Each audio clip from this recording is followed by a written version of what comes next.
Dentist बनने का सपना है, बहुत ही बढ़िया लक्ष्य है। लेकिन हाँ, इसका रास्ता थोड़ा लंबा और चुनौतियों से भरा हो सकता है।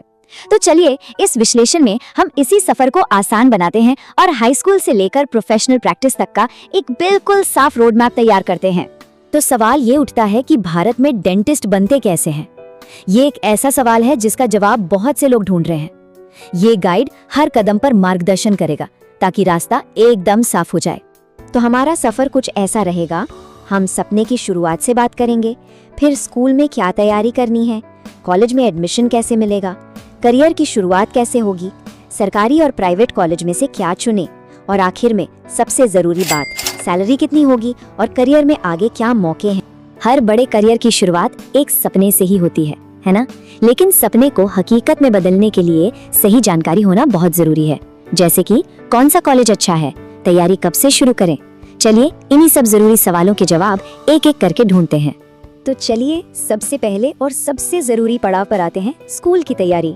जी हाँ, ये सफर कॉलेज से बहुत पहले बल्कि 9वीं से 12वीं क्लास के बीच ही शुरू हो जाता है।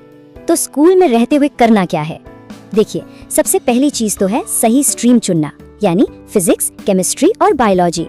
इसके साथ ही भारत की जो सबसे बड़ी मेडिकल एंट्रेंस परीक्षा है नीट यूजी, उसकी तैयारी में भी जुट जाना है।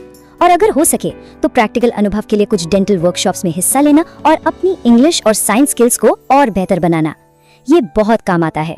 स्कूल के बाद आता है अगला बड़ा पड़ाव, कॉलेज में एडमिशन लेना। यही वो टाइम है जब सालों की मेहनत रंग लाती है। अच्छा, एडमिशन की प्रोसेस में ना कई स्टेप्स होते हैं। सबसे पहला और सबसे मुश्किल पड़ाव है नीट यूजी एग्जाम को अच्छे नंबरों से पास करना।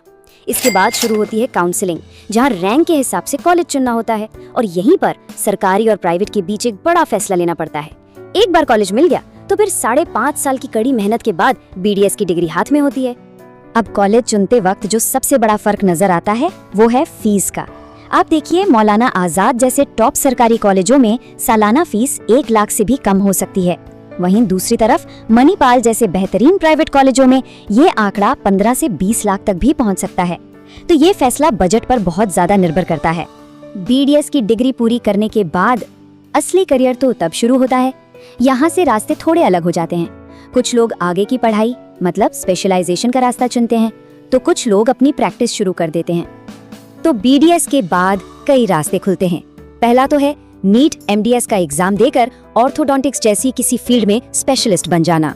दूसरा ऑप्शन है रेलवे या आर्मी जैसी सरकारी नौकरियों की तैयारी करना। और तीसरा, जो बहुत लोग करते हैं, डेंटल काउंसिल ऑफ इंडिया में रजिस्टर करके अपना खुद का क्लिनिक शुरू करना। चलिए अब उस एक सवाल पर आते हैं जो हर डेंटल एस्पिरेंट के दिमाग में घूमता है, सरकारी कॉलेज चुने या प्राइवेट। ये वाकई में एक बहुत बड़ा फैसला है।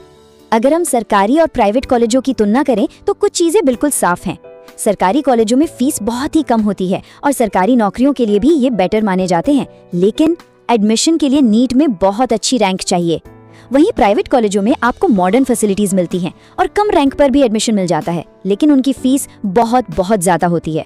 तो निचोड़ क्या है? बात सीधी सी है, अगर नीट का स्कोर अच्छा है और बजट की थोड़ी चिंता है तो बिना ज्यादा सोचे सरकारी कॉलेज ही सबसे अच्छा ऑप्शन है। ये एक सीधा और सरल जवाब है। इतनी मेहनत, इतनी पढ़ाई, इसके बाद अब बात करते हैं उस चीज की जिसका सबको इंतजार रहता है, यानी इनाम की। एक डेंटिस्ट की सैलरी कितनी होती है और करियर में आगे बढ़ने के क्या क्या मौके मिलते हैं? तो शुरुआत में किसी भी हॉस्पिटल में जॉब करने पर एक बीडीएस ग्रेजुएट को महीने के 25,000 से 50,000 रुपए तक मिल सकते हैं। इसे एक अच्छी शुरुआत माना जाता है। लेकिन इस फील्ड में असली कमाई का जो पोटेंशियल है वो अनुभव और अपनी खुद की प्रैक्टिस से आता है। कुछ ही सालों में एक कामयाब डेंटिस्ट अपनी प्राइवेट प्रैक्टिस से महीने का 1 से 2 लाख रुपए या उससे भी ज्यादा कमा सकता है। यही इस करियर की असली ताकत है। और ये मौके सिर्फ भारत तक ही नहीं है। अमेरिका और यूके जैसे देशों में भारतीय डेंटिस्ट की बहुत डिमांड है। हाँ, उसके लिए वहाँ के अलग एग्जाम पास करने पड़ते हैं, पर यह एक बहुत बड़ा अवसर हो सकता है। अब एक बहुत ही आम सवाल जो लोग अक्सर पूछते हैं, क्या बिना नीट दिए बीडीएस में एडमिशन हो सकता है? इसका जवाब एकदम साफ है, बिल्कुल नहीं। 2017 से भारत के किसी भी डेंटल कॉलेज में एडमिशन के लिए नीट एग्जाम देना जरूरी है, चाहे वो सरकारी हो या प्राइवेट। एक और जरूरी सवाल आता है, क्या आर्ट्स या कॉमर्स के स्टूडेंट्स डेंटिस्ट बन सकते हैं? इसका जवाब भी नहीं है। बीडीएस करने के लिए 12वीं क्लास में फिजिक्स, केमिस्ट्री और बायोलॉजी यानी पीसीबी स्ट्रीम होना ही चाहिए। और आखिर में एक सबसे जरूरी सलाह जो हर एक्सपर्ट देता है, अगर इस फील्ड में सच में आगे बढ़ना है और अपनी कमाई बढ़ानी है तो BDS के बाद MDS करके स्पेशलाइजेशन करना बहुत जरूरी हो जाता है। तो कुल मिलाकर देखें तो डेंटिस्ट बनना एक बहुत ही शानदार करियर ऑप्शन है, लेकिन इसमें कामयाबी तभी मिलती है जब शुरुआत से ही सही प्लानिंग और कड़ी मेहनत की जाए। तो अब जब पूरा रास्ता साफ है तो सोचने वाली बात ये है, क्या ये किसी के लिए सही करियर है? इसका जवाब तो हर किसी को खुद ही ढूंढना होगा।